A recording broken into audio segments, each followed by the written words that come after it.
வீட்லயே ஒரு பரிகாரம் அப்படின்னு சொல்லும்போது கடகராசி அன்பர்களுக்கு பச்சரிசி தீபம் நீங்க போடுங்க. பச்சரிசி ஒரு தட்டுல முடிஞ்சா வெள்ளி தட்டு எடுத்துக்கோங்க. அப்படி இல்லை அப்படின்னா நீங்க ஒரு காப்பர் தட்டு எடுத்துக்கோங்க. அதுல பச்சரிசி வச்சுட்டு அதுல ஒரு நெய் விளக்கு நீங்க போடுங்க.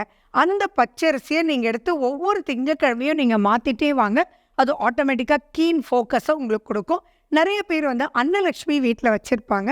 அந்த அன்னலட்சுமியை நீங்க பச்சரிசிக்குள்ள வச்சுட்டு நீங்க பூஜை அறையில வச்சு டெய்லி பண்ற பூஜை புனஸ்காரம் பண்ணி திங்கட்கிழமை மாத்திட்டே வரலாம். அது ஒண்ணு. அடுத்தது நீங்க விநாயகருக்கு இம்பார்ட்டன்ஸ் கொடுக்கணும்.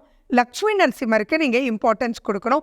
மகாவிஷ்ணுக்கு நீங்க இம்பார்ட்டன்ஸ் கொடுக்கணும். அப்ப விநாயகருடைய அகவல் காலையில எழுந்திருச்ச உடனேயே நீங்க யூடியூப்ல ப்ளே பண்ணிடுங்க. அதே மாதிரி லக்ஷ்மி நரசிம்மனுடைய ஸ்லோகம் உக்ரம் வீரம்ன்றது, அதே மாதிரி உக்ர தெய்வத்தினுடைய ஸ்லோகம், துர்கை அம்மனுடைய ஸ்லோகம், ஐகிரி நந்தினி இதெல்லாம் போடுறோம் இல்லைங்களா? அதெல்லாம் நீங்க கண்டிப்பா வீட்டில் கொஞ்சம் எல்லாரும் கேட்குற மாதிரி ஒரு வால்யூம் வச்சு ப்ளே பண்ணுங்க. இதெல்லாம் நீங்க பண்ணும்போதே ஆட்டோமேட்டிக்கா எஸ் இதை நான் ஜெயிச்சே தீரணும், என்ன வந்தாலும் பரவாயில்ல அப்படின்னு. ஏன்னா டிலேன்றது இவங்களுக்கு கண்டிப்பா வரும். அந்த டிலே அப்படின்னு எந்த ஒரு விஷயம் வந்தாலும் அங்கே வேண்டியது என்ன? பொறுமையா என்ன பண்ணணும் அப்படின்றத பிளான் பண்ணணும். ஸோ ஒரு பிளானிங் போது எடுத்தோடனே ஒரு பிளான் போட்டுட்டு அந்த பிளான் நடக்கும்னா உங்களுக்கு நடக்கவே நடக்காது. அப்போ மல்டிபிள் பிளான்ஸ் வேணும்.